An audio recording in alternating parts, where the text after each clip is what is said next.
Hey everyone, and welcome to the deep dive.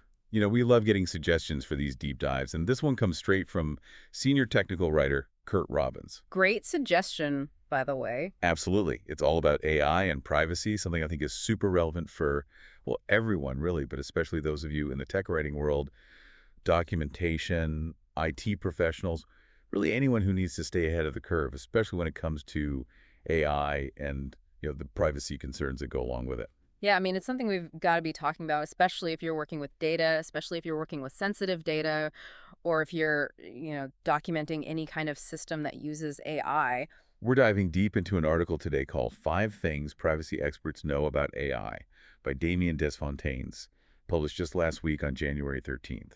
Just to kick things off, one of the things that really stood out to me in terms of what privacy experts know about AI is that AI models actually memorize the data that they're trained on. Yeah, it's one of those things that kind of surprises people.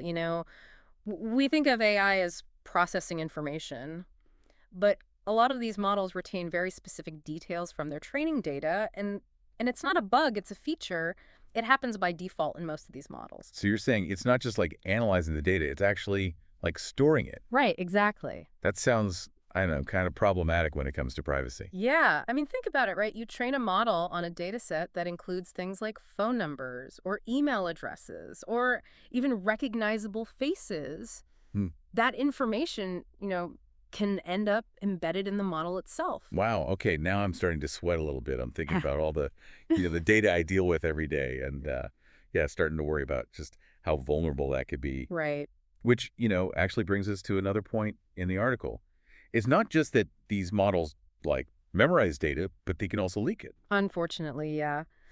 It's possible, even without access to the model's core, adversaries can sometimes extract this data that's been memorized. Wow. Okay. So even if you're being super careful about, who has access to the model itself, the data that it was trained on could still be at risk. It's a real challenge, yeah, and a big part of why it's so important that anyone who's involved with building, deploying, documenting these AI systems really understands these vulnerabilities. Okay. So let me see if I've got this straight. These AI models memorize data. That data can be leaked. So what can we do? I mean, can't we just like remove the sensitive info before we even train the model? Wouldn't that solve it? You'd think so, right? It sounds pretty straightforward, but it's unfortunately not that simple. Really? Scrubbing the data before you train it, or even, things like de-identification, filtering the outputs, those common sense approaches aren't as effective as we'd hope. So even like data anonymization Hmm. or even just tweaking the model's prompts to avoid those sensitive bits of info, that doesn't really help. I mean, it can make things harder for an attacker for sure, but they're not foolproof. These ad hoc methods might address some of the more obvious vulnerabilities, but they don't really get at the root of the issue, which is that the model is memorizing that data in the first place. So it's not as easy as just hitting the delete key. Okay, Hmm. so there has to be a way to reliably protect this data right. I mean, otherwise, this whole AI thing is just a privacy nightmare waiting to happen. Well, yeah, it's a valid concern for sure, but there is some hope. I mean, there are more robust solutions out there. Okay, good. One of the, I think, more promising approaches is something called differential privacy. Differential privacy. Okay, I like the sound of that. Break that down for me. What is that? So, at a high level, differential privacy, DP for short, adds this carefully calculated amount of noise to the data during the training process. Okay. And this noise makes it much, much harder for an attacker to extract specific data points while still allowing the model to learn.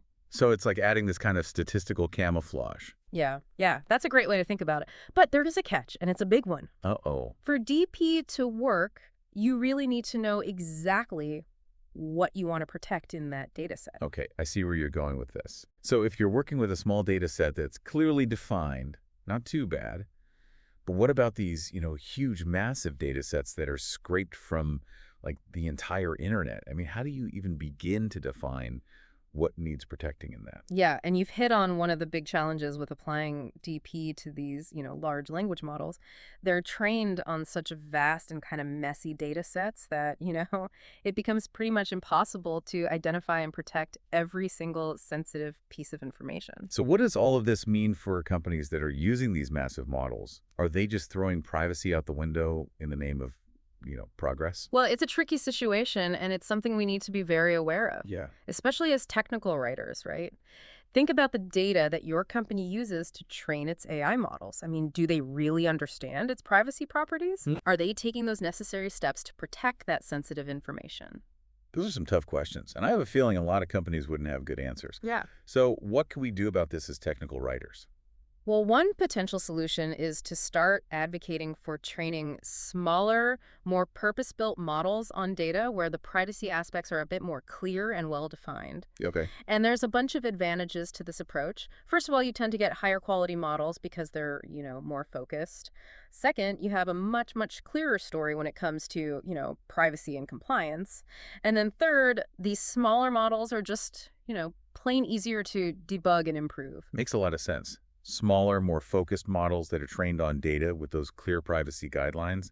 It's just a much more responsible approach to AI development, Mhm. and it's something we can all advocate for within our organizations. Definitely. And, as technical writers, we have a really unique opportunity to bridge that gap between, those AI developers and privacy Mhm. experts. We can help translate those often, complex technical concepts into this clear, understandable language and, advocate for those responsible AI practices that prioritize privacy and security. Speaking of, bigger models, Mm. I feel like there's this trend we've all noticed, right? Where it's like everyone's obsessed with making these AI models bigger and bigger. Yeah. Is that always a good And thing? well, that's where things get even more complicated.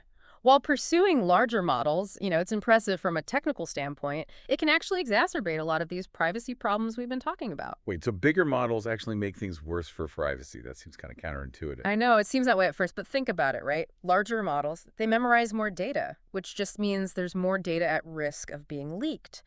They're also just inherently harder to understand and protect, which makes those robust solutions like differential privacy even harder to implement.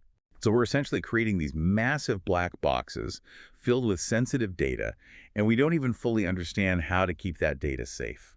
Sounds like a recipe for disaster. It's definitely a cause for concern, yeah. And it really highlights the importance of developing AI responsibly, right? Mm. Considering not just the capabilities of these models, but also the ethical and societal implications. Well said.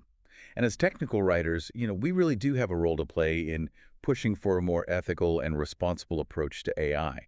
We're not just writing documentation, we're helping shape the future of technology. Exactly. So first, we need to educate ourselves about the privacy risks of AI. And then just as importantly, we need to educate our colleagues, our clients, the people who are reading our documentation. So it's about raising awareness, starting conversations, and, really pushing for change from within. Exactly. So bringing this back to the article we've been discussing today, 5 things privacy experts know about AI. Damien Desfontaines makes a really important point about how AI companies themselves often, downplay these risks that we've been talking about. Yeah, he doesn't hold back. He actually calls them out for hoping that regulators and, the general public just stay in the dark about the reality of data memorization and that potential for leaks. That's a serious wake-up call for all of us. We can't just take these technologies at face value. As technical writers, we have a duty to, stay informed, ask those tough questions, and really push for more transparency. You have the power to be a force for positive change, when it comes to responsible AI development. So just to summarize things for our listeners today, we've learned that, AI models, they don't just process data, they actually memorize it. And that memorized data can be leaked even without someone having direct access to the model. Right. And we've also seen that those common sense data protection methods, they aren't as reliable as we might think. There are more robust solutions out there, yeah, but they're not always easy to implement. And finally, that urge to build bigger and bigger AI models, it's not always a good thing. In fact, it can often make those privacy problems even worse. Bigger models, more data, more risk. It's a lot to take in, but this is crucial knowledge for anyone who works with AI, especially for you as a technical writer responsible for documenting these systems. You're in a unique position to bridge that gap between, those AI developers and privacy experts. Absolutely. And, think about Curt, who suggested this topic. As technical writers, we have this incredible, opportunity, and I'd say even an obligation to advocate for responsible AI development. We're the ones who can help, bridge that gap between the engineers who are building these incredible systems and the people who are using them or whose lives are being affected by them. So for all of you technical writers, documentation gurus, IT professionals out there, we hope that this deep dive has given you some valuable insights into the world of AI and privacy. This knowledge is power, and you're really in a unique position to use it for good. Thanks for joining us on the deep dive. Until next time, stay curious and keep asking those tough questions.